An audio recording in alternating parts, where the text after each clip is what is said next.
मो महावदन्याय कृष्णप्रेमप्रदायते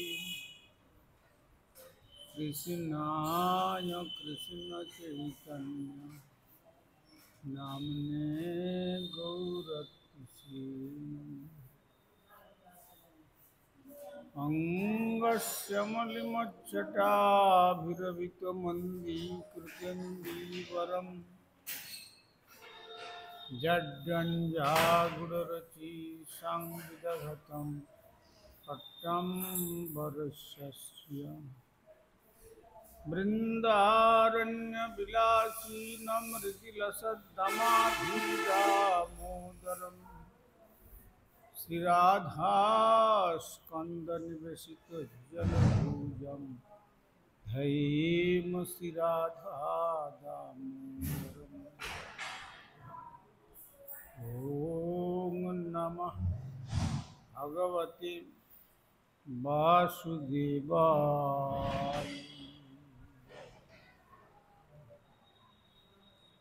श्रुतिछन्दोगक्खवदति परमं ब्रह्मपूरकं स्मृतिर्वैकुण्ठखं वदति किल यद्विष्णुसदनं श्रितद्दीपञ्चन्यविरलरसिकोऽयं व्रजवनं श्रीनवद्वीपं वन्दे परमसुखदं तं कीर्तिं श्रीमायापुरं वन्दे परमसुखदं तं कीर्तिं देवी सुरेश्वरी भगवती गंगे त्रिभुवनतारिणी तरलतरङ्गे शङ्करमौलिनिवासिनि विमले मम मतिरस्तं तव पदकमले भक्त्या विहीनयपराधलक्ष्मी क्षिप्तस्य कामादितरङ्गमध्ये कृपामयि त्वां शरणं प्रपन्ने वन्दे नमस्ते श्रीचरणरविन्दं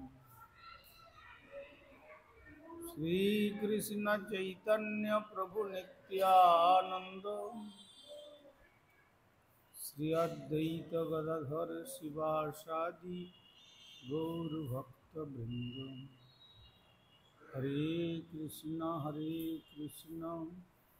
कृष्ण कृष्ण हरे हरे हरे राम राम राम हरे।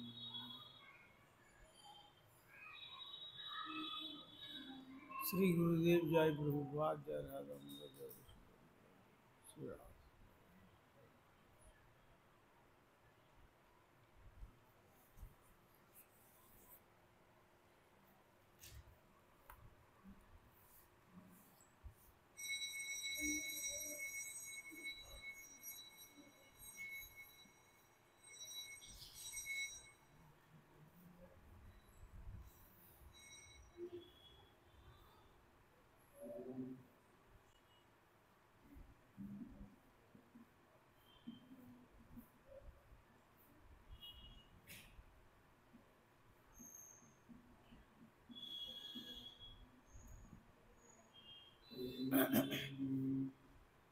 আমরা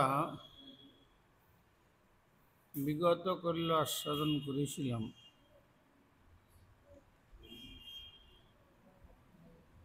শ্রীমদ্ ভাগবতম দশম স্কন্দের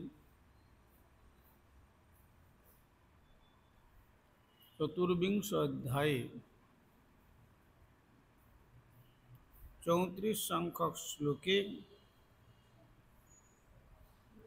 অনাংসনদুযুক্তানি ते चारुज्य सलंकृताः गोप्यस्य कृष्ण बीर्जाणि गायन्त দ্বিজাশিষ।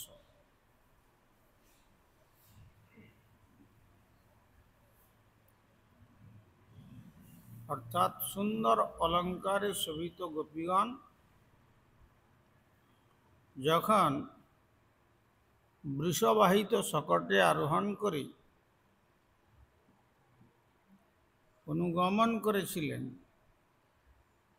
তখন তারা শ্রীকৃষ্ণের গুণমহিমা গান করছিলেন এবং তাদের গান বেদজ্ঞ ব্রাহ্মণগণের আশীর্বাদ কীর্তনের সঙ্গে যেন মিশ্রিত হয়েছিল।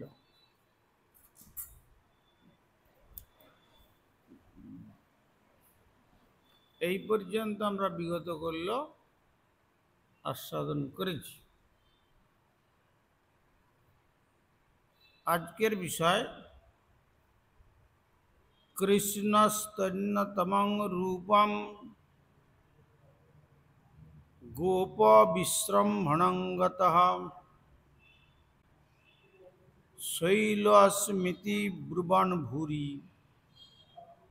বলি মাদদ বৃহৎ বপু।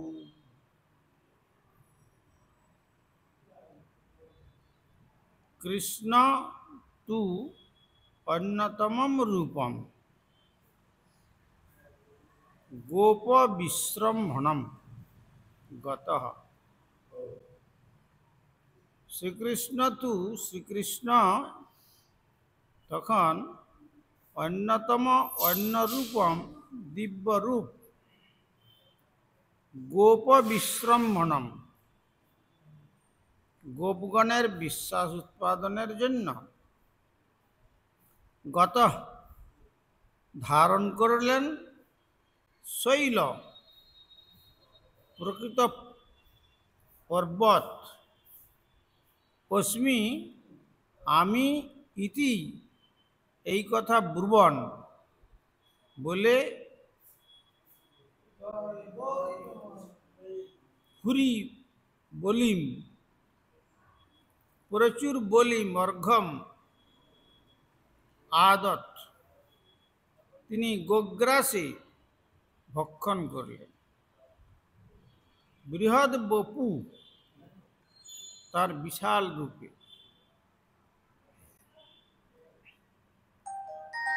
অর্থাৎ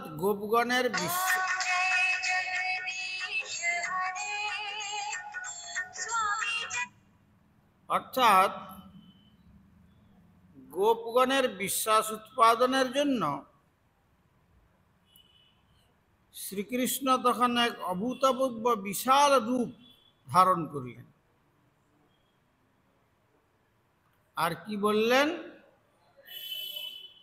শৈলস্মিতি ব্রুবন। আর কেউ নয়, এই যে গিরি গোবর্ধন, আমি গিরি গোবর্ধন।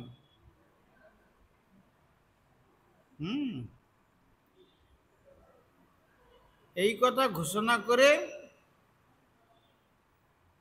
ইতি এই কথা ব্রুবন ভুরি প্রচুর বলিম অর্ঘ্য ভক্ষণ করলেন তার বিশাল রূপে। প্রচুর পূজার্ঘ্য ভক্ষণ করলেন। এখানে বলিম মানে হচ্ছে তাহলে কি? পূজার অর্ঘ্য।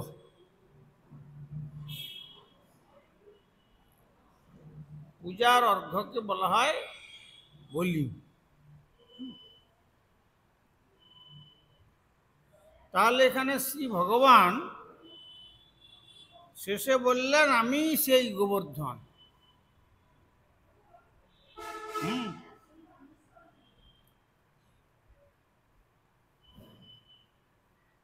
তাহলে সমস্ত সম্পূর্ণ অনুষ্ঠান যখন শেষ হলে শ্রীকৃষ্ণ একটি বিরাট দিব্যরূপ ধারণ করে বৃন্দাবনের অধিবাসীদের কাছে ঘোষণা করলেন যে স্বয়ং তিনি গোবর্ধন পর্বত।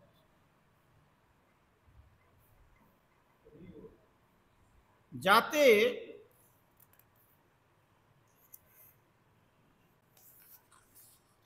তার ভক্তদের চিত্তে কোনো সংশয় না থাকে যে গোবর্ধন পর্বত ও শ্রীকৃষ্ণ অভিন্ন।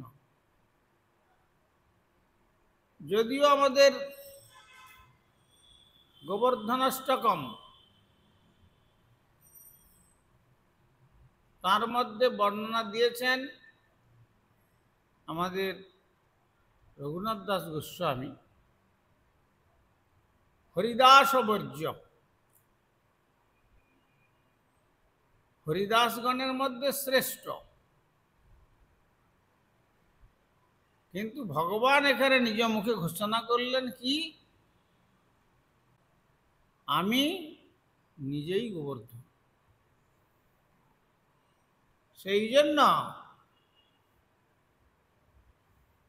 বৈষ্ণবগণ, ভক্তগণ এই গিরিরাজ গোবর্ধনকে ভগবান শ্রীকৃষ্ণ বলেই আরাধনা করেন। তুলসী, চন্দন, পুষ্প, মাল্য ইত্যাদি দ্বারা যেমন গোবিন্দের পুজো হয়, তেমনি গিরিরাজ গোবর্ধনেরও সেই রূপ পুজো করে। তো একাধারে তিনি ভক্ত হতে পারেন, শ্রেষ্ঠ ভক্ত, আবার একাধারে তিনি নিজেই ভগবান।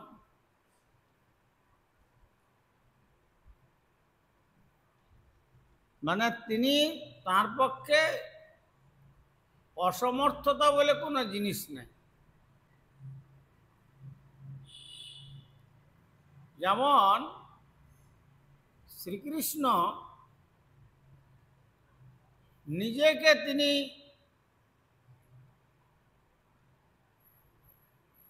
অর্ধরূপে রাধারানীকে প্রকট করলেন।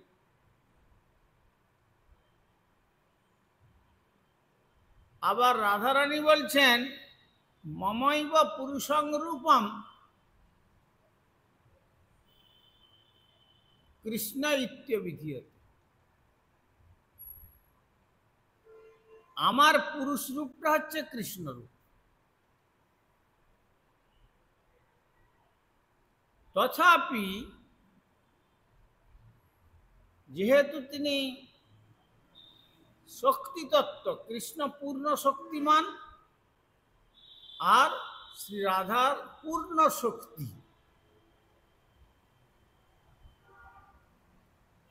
কেউ অপূর্ণ নন।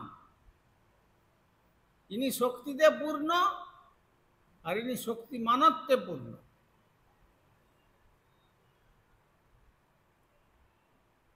এই জন্য যখন রাধারানী ললিতাদি সখীগণ সহ সকলে প্রভাস যজ্ঞেতে যাওয়ার চিন্তা করে প্রস্তুত নিয়েছিলেন, তখন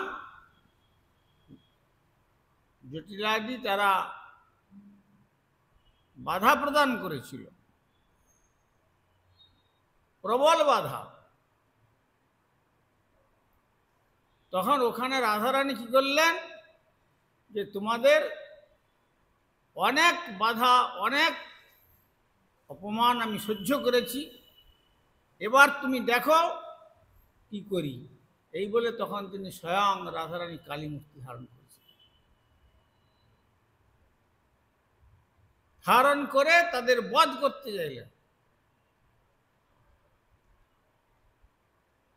আর যখন বধ করতে চাইলেন তখন আর এরা বাধা প্রদান করলেন না, যে তাহলে তোমাদের ঘরে আমি রাধা রূপে আছি বলে মনে করো না যে আমি একজন সাধারণ গোয়ালিনী।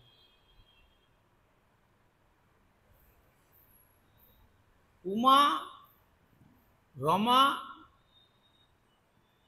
আর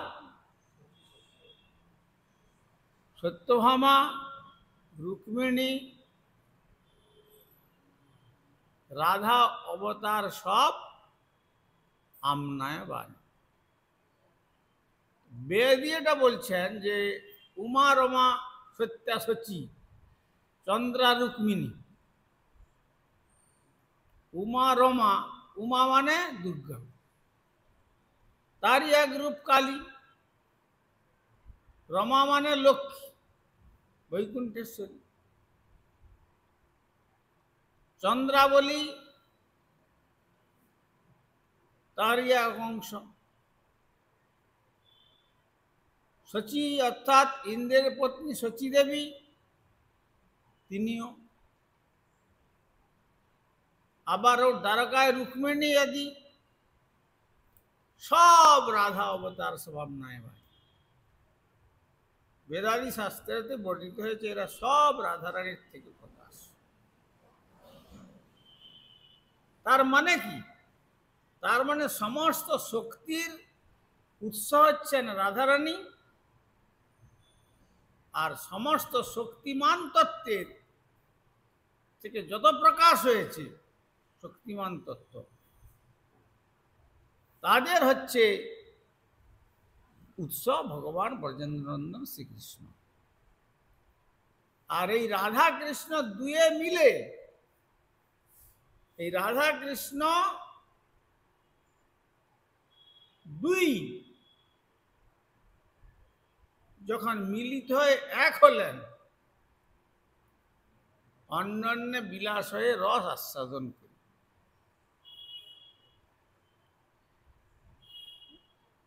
দেকাত্মানাং ভুবি দেহ ভেদং গতৌতু। সেই দুই এবে কি হলেন?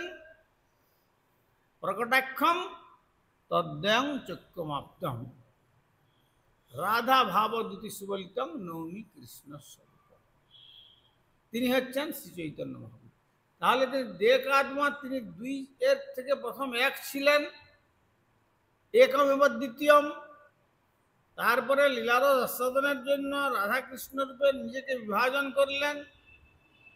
একলা নেই বরমতে, একা তো আর আনন্দ হয় না, দুই ব্যক্তি না হলে।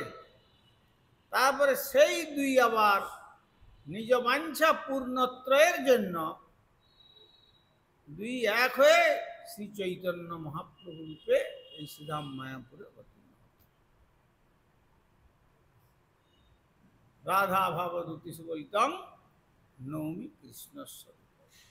তাহলে মহাপ্রভু তিনি শ্রীকৃষ্ণই, কিন্তু ব্রজলীলাতে শ্রীকৃষ্ণ নিজেকে পৃথক রেখেছিলেন আর রাধারানীকে পৃথক রেখেছিলেন, কিন্তু গৌরলীলাতে রাধা কৃষ্ণ মিলিত হয়ে এক হয়ে গেল।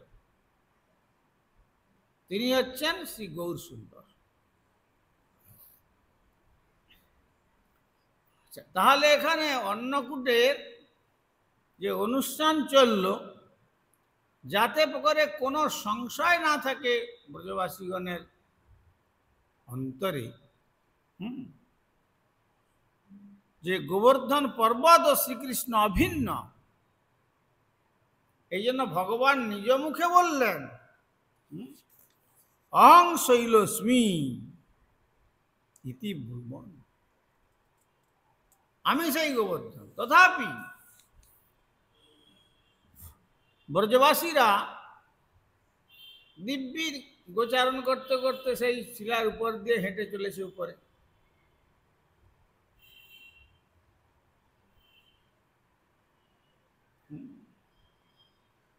কেন? কাঁধে চড়ে, কাঁধে চড়ায় করে ক্রীড়া রণ, তুমি কোন বড় লোক, তুমি আমি সম। এই যে ব্রজের ভক্তগণের ভাব পৃথক। আর মহাপ্রভু কি শিক্ষা দিলেন? মহাপ্রভু শিক্ষা দিলেন যে গোবর্ধনের না চড়িবে, না দেখিবে গোপাল।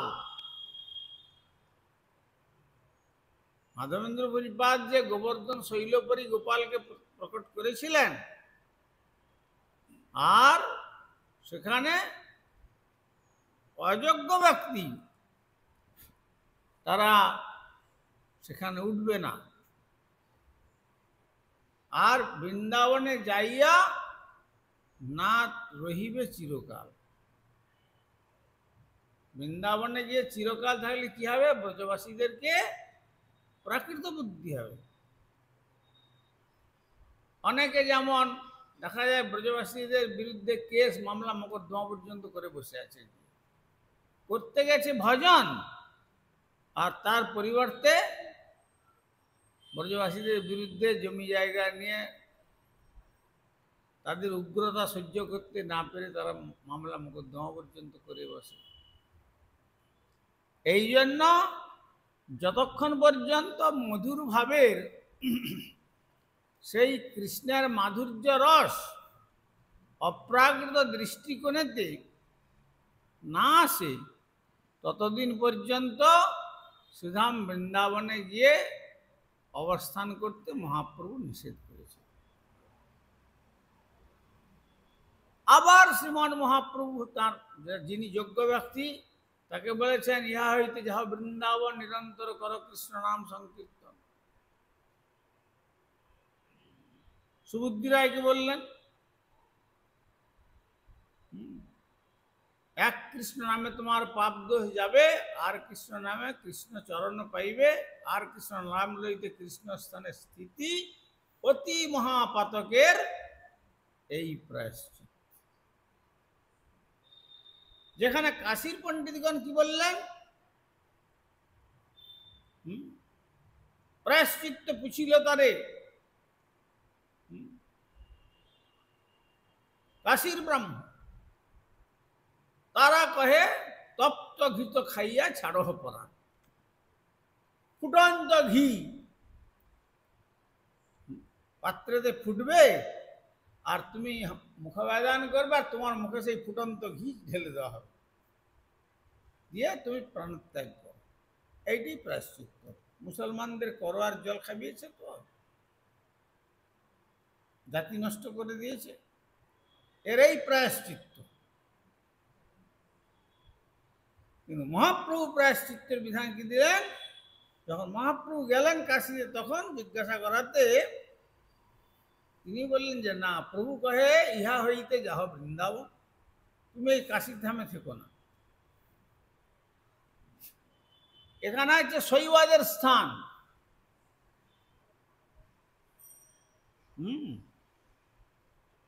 যারা শিবকে ঈশ্বর বলে পূজা করে বা শিবকে পরম ঈশ্বর বলে পুজো করে, বৈষ্ণবগণ কি করেন? শিবকে ভগবানের ভক্ত জেনে, শ্রেষ্ঠ ভক্ত জেনে ভগবানের প্রসাদ অর্থাৎ শ্রী রাধা গোবিন্দের প্রসাদ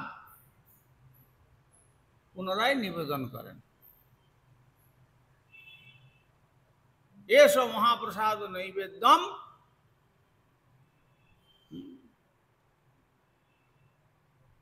ওং শিবায় নমঃ।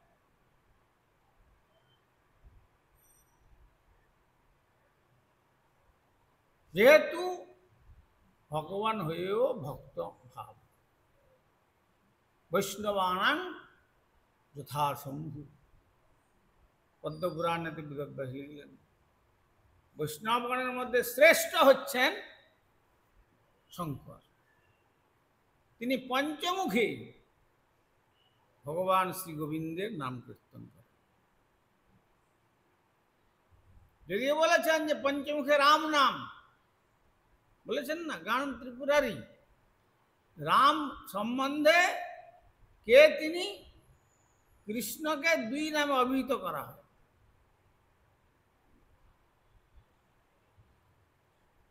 এক হচ্ছে কৃষ্ণ রূপে, যখন তিনি ভক্তের সাধনাতে তার দিব্য রূপমাধুরী দর্শন করে আকর্ষণ করেন, কৃষ্ণ ধাতু আকর্ষণার্থে ব্যবহৃত হয়, আর ন প্রত্যয় করে আনন্দ প্রদান করেন, আর তাকে কখনো ফিরিয়ে দেন না। কৃষ্ণের এইটাই হলো বিশেষ ভক্ত কৃতজ্ঞতা। যদি কেউ তার শরণাপন্ন হন, তাকে তিনি ফিরিয়ে দেন না, আনন্দ দান করেন।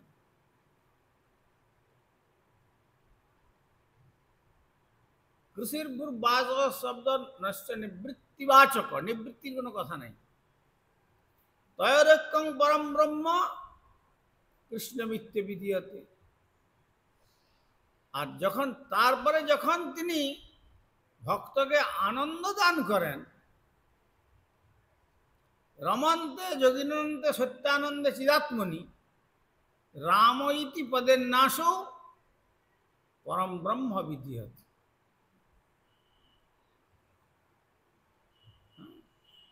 যখন তিনি তার ভক্তের সঙ্গে বিলাস করেন, তখন সেটি হচ্ছে, তখন কৃষ্ণকে রাম নামে অভিহিত করেছেন। এই জন্য এই যে অনেকে বলেন যে না, আগে রাম নাম হবে কেন, রাম অবতার আগে হয়েছিল ত্রেতাতে। রামায়ণ সম্প্রদায় তারা এটা বলেন, কিন্তু সব সময় জানতে হবে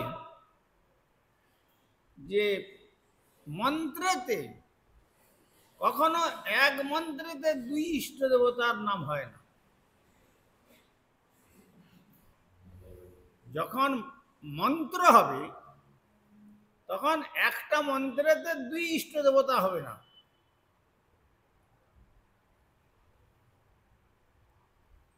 সেই জন্য এখানে কৃষ্ণ এবং রাম এই যে দুইটি শব্দ প্রয়োগ হয়েছে,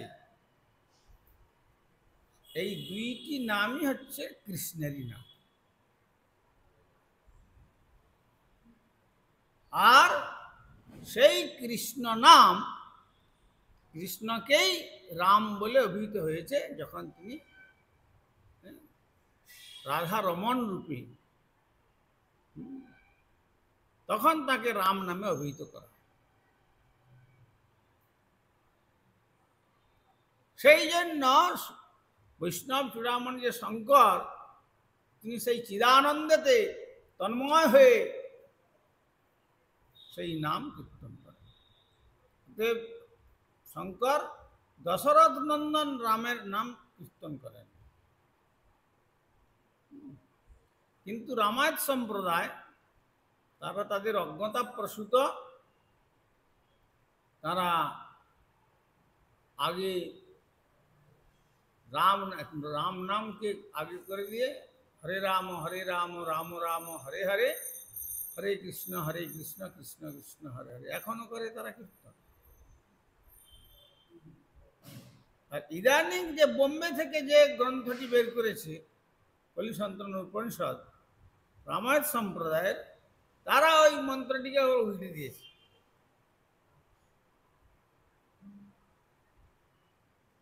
কিন্তু প্রকৃতপক্ষে ষোড়শ নামানি এতানি দাত্রিংশদ বর্ণকানি কলৌ যুগে মহামন্ত্র সম্মত জীবতারা। তাহলে কলিযুগেতে এই যে 16 নাম 32 অক্ষর হরে কৃষ্ণ, রাধা কৃষ্ণের মূর্তি, রাধা কৃষ্ণের নাম, এইটি হচ্ছে কলিযুগের মহামন্ত্র। সুতরাং মন্ত্রের দেবতা এক হওয়ার জন্য এখানে রাম নামেতে কৃষ্ণকে অভিহিত করেছে। রাম ইতি পদের নাশু পরব্রহ্ম। আর যাই হোক, এখন কথা হচ্ছে ভগবান শ্রীকৃষ্ণ তখন নিজে বললেন আমি গোবর্ধন।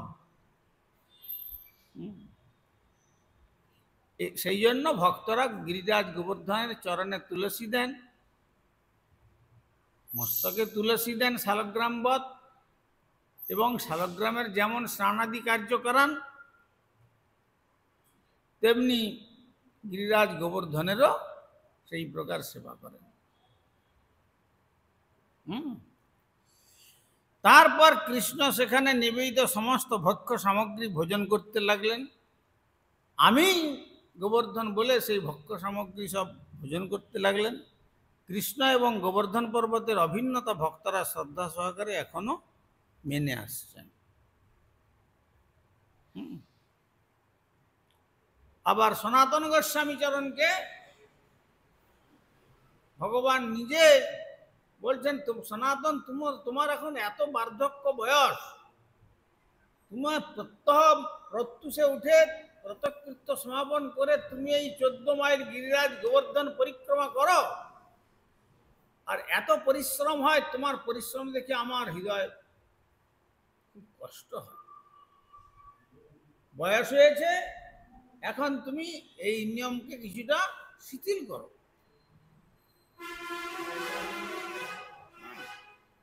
বয়স হয়েছে, এই নিয়ম কিছুটা শিথিল করো। সনাতন গোস্বামী বললেন যে তাহলে আর এই আমার ব্রজবাসী বা কি ফল, যদি ভজনই না করতে পারলাম শেষ পর্যন্ত, আর আমার জীবন ধারণেই বা কি ফল। তখন শ্রী ভগবান কি করলেন, নিজের চরণ চিহ্ন দিয়ে, গোষ্পদ চিহ্ন দিয়ে, নিজের যষ্টিকে চিহ্নিত করে, প্রচারণ যষ্টি, একটি শিলার উপরে যেন কাদাতে যেমন চরণ দিলে যেমন সাফ হয়ে যায়, সেই রকম চিহ্নযুক্ত একটি শিলাকে বললেন অমুক জায়গায় আছে, সেই স্থান থেকে তুমি সেই শিলাটিকে নিয়ে এসে 4 বার প্রদক্ষিণ করো, তার দ্বারা তোমার গিরিরাজ পরিক্রমার ফল লাভ হবে। সেইটা ব্রজবাসীরা মনে করে যে আমরা গোটাটা করবো না, 4 বার করলেই আমাদের হয়ে যাবে, কিন্তু ওটা সনাতন গোস্বামীর জন্য নির্দেশ ছিল, তার বার্ধক্যের জন্য। কিন্তু যারা সমর্থ, এখনো শ্রীধাম বৃন্দাবনে কত কত ভক্ত যারা প্রত্যহ গোবর্ধন পরিক্রমা করে। আবার তারপরে আবার ভক্তরা আছেন 108 দণ্ডবতী পরিক্রমা করছেন, দণ্ডবাদ পরিক্রমা, 108 দণ্ডবাদ, এক জায়গায় 108 বার দণ্ডবাদ করে তারপরে আবার শ্রীরামেশ্বরে আবার দণ্ডবাদ ব্রত করেন। আমাদের সতীর্থ বলভদ্র বলে একজন ছিলেন, তিনি সূর্যকুণ্ডে দেহ রক্ষা করেছেন, তিনি 108 দণ্ডবতী পরিক্রমা দিয়েছিলেন, 6 বছর লেগেছিল।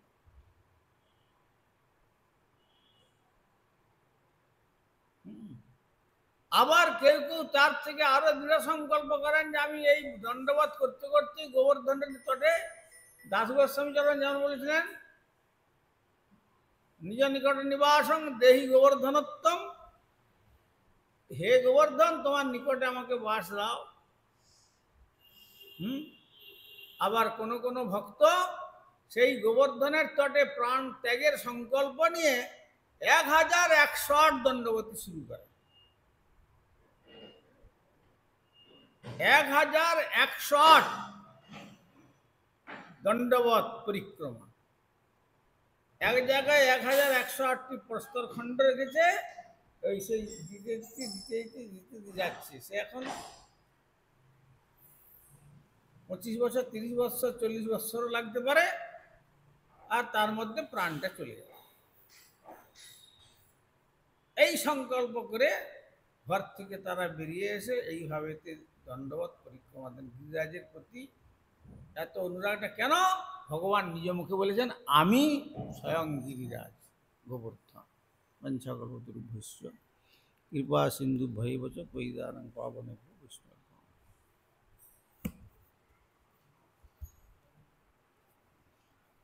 হরিহরয়ে নম কৃষ্ণ যাদবায় নম, হরি যাদবায় মাধবায় কেশবায় নম, আর গোপাল গোবিন্দ রাম শ্রী মধুসূদন, আর গিরিধারী গোপীনাথ মদন মোহন,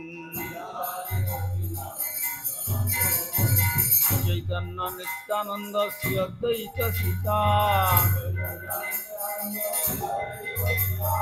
হরি গুরু বৈষ্ণব ভাগবত গীতাম,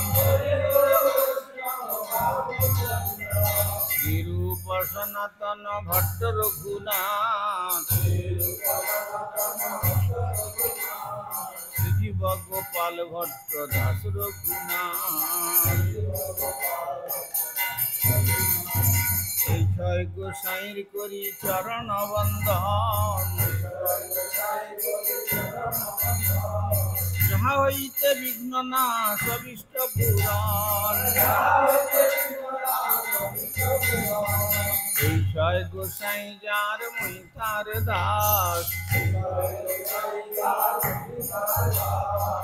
সবার পদ রেণু মোর পঞ্চগ্রাস,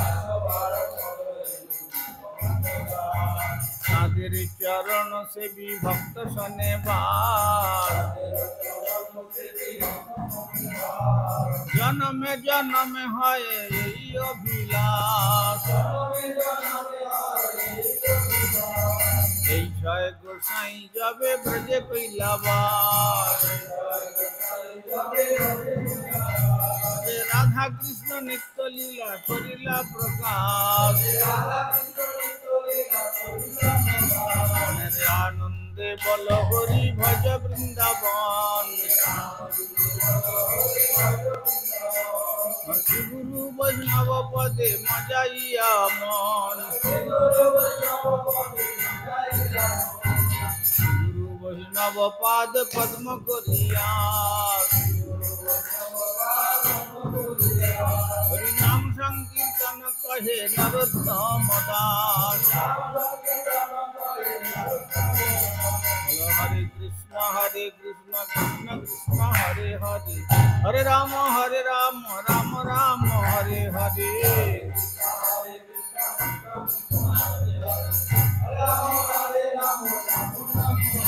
জয় গৌর হরি বল, হরি বল, হরি বল,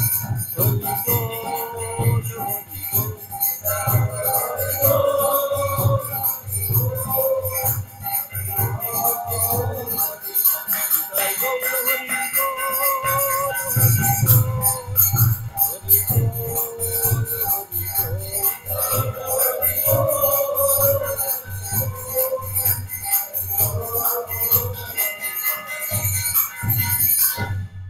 শ্রী গুরু গৌরাঙ্গ গন্ধর্বিকা গিরিধারী, শ্রী রাধা গোবিন্দ গোপীনাথ মদন মোহন, শ্রী জগন্নাথ বলদেব সুভদ্রা, শ্রী রাধা রাধারমন দেব, ধমেশ্বর শ্রী গৌর সুন্দর, শ্রী জগন্নাথ দেব, শ্রী गिरिराज महाराज, श्री राधा दामोदर जी, ग्रंथराज श्रीमद भगवतम तुलसी महारानी तथा संध्याकालीन भागवत अधिवेशन महामहोत्सव की परमाराध्य श्री गुरुपाद पद्मं विष्णुपाद श्री श्रीमद भक्ति कुमार संतोष ठाकुर की जय। जगत गुरु श्रील प्रभुपाद भक्ति सिद्धांत सरस्वती गोस्वामी ठाकुर की जय। सपार्षद चिरंदन श्री गौर सुंदर की जय। सपार्षद श्रील प्रभुपाद की जय। श्री रूपानुग गुरुवर्ग की जय। ग्रंथराज श्रीमद भागवतम की जय। श्रोता भक्त वृंद की जय। श्री श्रीनिताई गौर प्रेमानंद।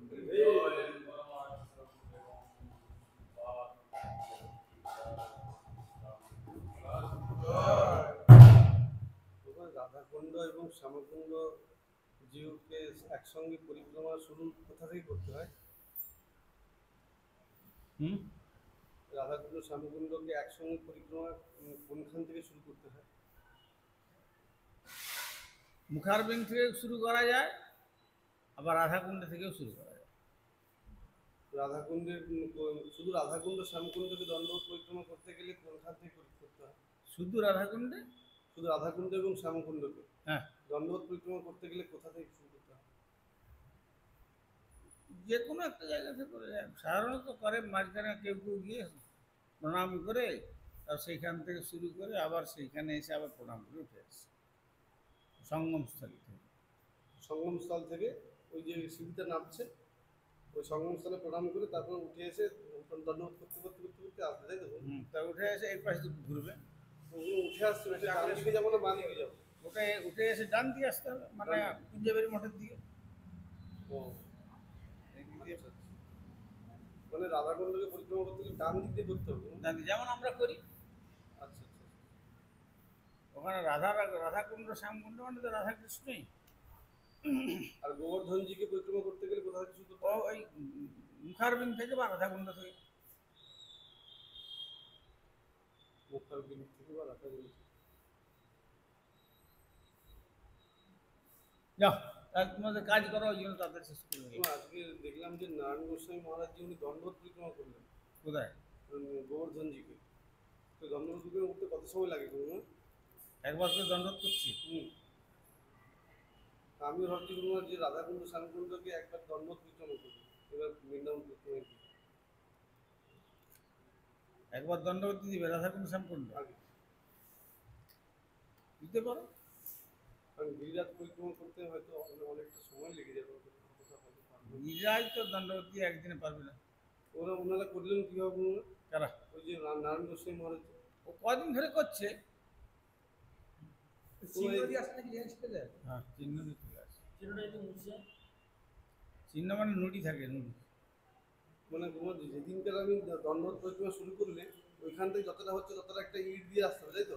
ইট না, ওই ওই যে নুড়ি ইগুলো তার বিছানাও থাকবে ওখানে, মানে একটা বস্তা পেতে দেয় তো, তারপরে তার মাথার কাছে ছোটো ছোটো ছোটো ছোটো 108 কি 1108 না না, একবার গুণমান। একটা করলে সেখানে সেটা থাকবে চিহ্ন।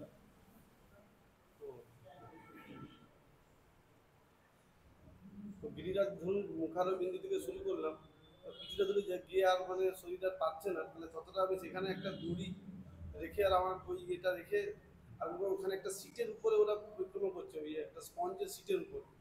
তো ওটা স্পঞ্জের সিটের উপর করা যায় কোনো? পঞ্চাশ সিটের উপরে ওটাকে শরীরের একটু যাতে কষ্ট কম হয় সেই জন্য, কিন্তু মূলত এমনি ধুলিতেই করতে হয়, ব্রজের মাটিতে।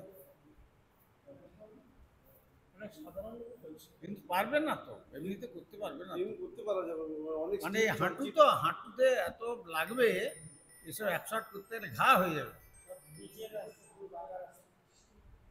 ওই জন্য অনেকে হাঁটুতে বস্তা বেঁধে নেয়। হুম।